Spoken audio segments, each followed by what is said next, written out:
Hi అండి, welcome to Shailu vlogs. నేను ఈరోజు చింతచిగురు పప్పు చేస్తున్నానండి. ఇలా చింతచిగురు తీసుకొని కొంచెం స్మాష్ చేసి కాడలన్నీ తీసేయాలండి.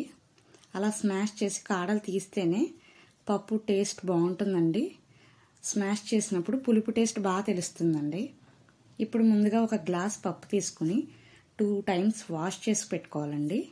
ఇదే పప్పులో మనం స్మాష్ చేసి పెట్టుకున్న చింతచిగురు వేసుకోవాలండి పప్పులో. ఇప్పుడు 1 by 1 ఇంగ్రీడియంట్స్ చెప్తానండి.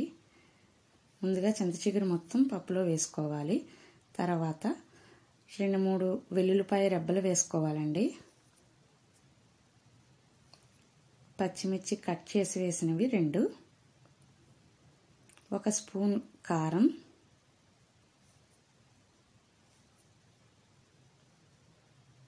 తగినంత ఉప్పు వేసుకోవాలండి.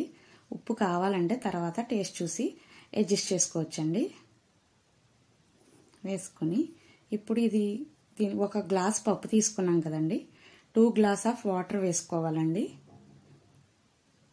1,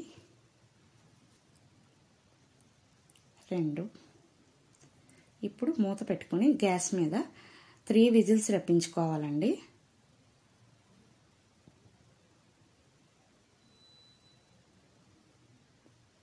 విజిల్స్ వచ్చాయి కదండి. ఇప్పుడు మూత తీయగానే చింతచిగురు ఫ్లేవర్ బాగా వస్తుందండి. ఒక్కసారి దాన్ని కలుపుకొని, ఇది కొంచెం పప్పులా ఉంటేనే బాగుంటుందండి. మెదిపేసి పేస్ట్లా చేస్తే బాగోదు, ఆకుకూర కాబట్టి.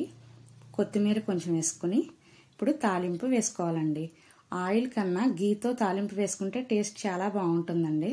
జీలకర్ర, ఆవాలు, ఎండుమిర్చి, వెల్లుల్లిపాయ, పసుపు, కరివేపాకు వేసుకుని తాలింపు వేసుకుని సర్వింగ్ బౌల్లోకి తీసుకోవడమేనండి. సాల్ట్ అడ్జస్ట్ చేసుకుంటూ ఇప్పుడు చేసుకోవచ్చండి. నచ్చితే లైక్ చేయండి. ఒక్కసారి ట్రై చేసి ఎలా వచ్చిందో కామెంట్ చేయండి. ఓకే అండి, బాయ్.